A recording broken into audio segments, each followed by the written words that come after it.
بسم اللہ الرحمن الرحیم۔ کاکا خیر انفارمیٹو ٹی وی کے معزز ناظرین کی خدمت میں السلام علیکم۔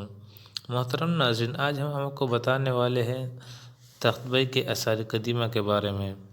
ویڈیو شروع کرنے سے پہلے آپ ناظرین سے التماس ہیں کہ اس چینل کو لائک کریں، سبسکرائب کر دیں اور بیل آئیکن دبانا نہ بھولیے گا۔ تختبئی کے لغوی معنی پہاڑی پر کسی قدرتی چشمے کے ہیں۔ بدھ دور کے ایک تاریخی عبادت گاہ کے دامن میں ایک قدرتی چشمہ اب بھی موجود ہے جو سارے علاقے کو پانی فراہم کرتا ہے۔ یہ آثار سطح زمین سے 150 میٹر کی بلندی پر واقع ہے۔ بدھ مذہب کی چھوٹی بڑی عبادت گاہیں خانقاہوں اور تہخانوں پر مشتمل ہے۔ یہ آثار پہلی صدی عیسوی سے 5ویں صدی عیسوی تک محیط ہے۔ تختبئی صدیوں تک مٹی کے تودوں کے نیچے دبا رہا۔ یہاں کا علاقہ چاروں طرف پہاڑیوں سے محیط ہے۔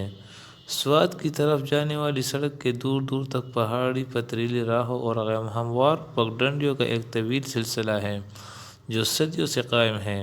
چونکہ ایک اونچی پہاڑی کو تلاش کر یہ عبادت گاہ بنائی گئی، اس لیے ابھی بھی اس کے ہر طرف پہاڑوں کا ایک سلسلہ موجود ہے۔ بیچ میں گہری کائیاں ہیں جو قدیم دور میں اور بھی گہری ہوں گی۔ شاید کسی کو اندازہ نہیں تھا کہ اس خاص جگہ بدھ مت کی اتنی شاندار یادگار موجود ہے۔ صدیاں گزر گئی، حکومتیں آتی اور جاتی رہی، حملہ آور آتے رہے، انہی راہوں سے لوگ گزرتے رہے، لیکن سنگلاخ پہاڑیوں میں واقع یہ وسیع عبادت گاہ عہد رفتہ کی تمام یادیں سمیٹے مٹی کے نیچے مدفن رہی۔ تاریخ کے طالب علم جانتے تھے کہ اس زمین میں پرانی تہذیبوں نے جنم لیا اور شاندار حکومتیں قائم رہی، لیکن یہ شاید کسی کے بس کا روگ نہیں تھا کہ ان پہاڑوں کو کاٹ کر نیچے کچھ تلاش کیا جائے۔ یہ تو بڑا اچھا ہوا کہ چند مزدوروں نے جب مٹی کھود کر اس جگہ گھر بنائے تو انہیں کچھ پرانے سکے، پرانی اینٹیں نظر آئی۔ پھر علاقے میں چھوٹے نالوں میں محکمہ آبپاشی والوں کو بدھا کی مورتیاں، کچھ ٹوٹے ہوئے اعضاء اور پرانے دور کی چند اشیاء دستیاب ہوئی۔ چنانچہ حکومت نے ریسرچ پارٹیاں بنائیں، کچھ جگہوں کو کھودا گیا اور چند ہفتوں کے بعد پتہ چلا کہ یہاں دور گم گشتہ کا ایک عظیم دفن ہے۔ اس مہم کا سہرا برطانوی دور کے ایک قابل ماہر آثار قدیمہ سر جان مارشل کے سر ہے، جس نے اس سلسلے میں ٹیکسلا اور موئنجودڑو میں بہت سی معلومات فراہم کی اور اپنی پارٹی کے افراد کے ساتھ کام کیا۔ 1927 میں یہاں زیادہ کھدائیاں ہوئی کہ ایک دور تاریخ کے 23 مراحل میں گم ہو گیا تھا۔ دنیا کے سامنے پہل یہاں پہنچنے کے لیے پہاڑی راستوں اور پتھروں سے گزر کر جانا پڑتا تھا۔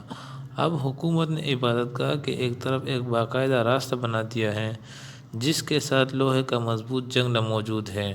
نیچے سے کھڑے ہو کر عبادت گاہ کے کنڈرات کسی افسانوی داستان کے کردار معلوم ہوتے ہیں۔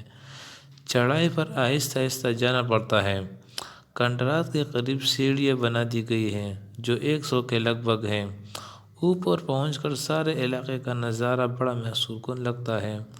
آکاش کی وسعتوں کو چھوتے ہوئے یہ تاریخی کنڈرات الف لیلہ کی داستان معلوم ہوتے ہیں۔ یوں محسوس ہوتا ہے گویا صدیاں پلک جھپکتے گزر گئی ہوں۔ اس میلوں میں پھیلی ہوئی عبادت گاہ جو یونیورسٹی بھی تھی، اب ایک اجڑا ہوا مقام، کھنڈروں اور بوسیدہ عمارتوں کا مسکن ہے، جہاں مذہبی کانفرنس منعقد ہوتی تھی، زائرین آتے تھے۔ شمالی ہندوستان کے دور دراز کے علاقوں سے طالب علم تعلیم حاصل کرنے آتے تھے۔ راجہ کنشک اور کشن خاندان کے بے شمار یادگاریں ان پتھروں کے ٹیلوں اور تودوں میں موجود ہیں۔ چینی سیاح 400 کم میں بدھ مت کے مقدس زیارتوں کے لیے برصغیر آیا تو اس نے اپنی تحریروں میں شمالی مغربی سرحدی صوبہ اور ٹیکسلا کا بھی ذکر کیا ہے۔ وہ کہتا ہے اس سرزمین میں بدھ مت کی نایاب چیزیں ہیں، مقدس عبادت گاہیں ہیں۔ تختبئی کی یونیورسٹی جہاں طلباء کی ایک کثیر تعداد بدھ مت کی تعلیم حاصل کرنے کے لیے آیا کرتی تھی کا بھی ذکر کرتا ہے۔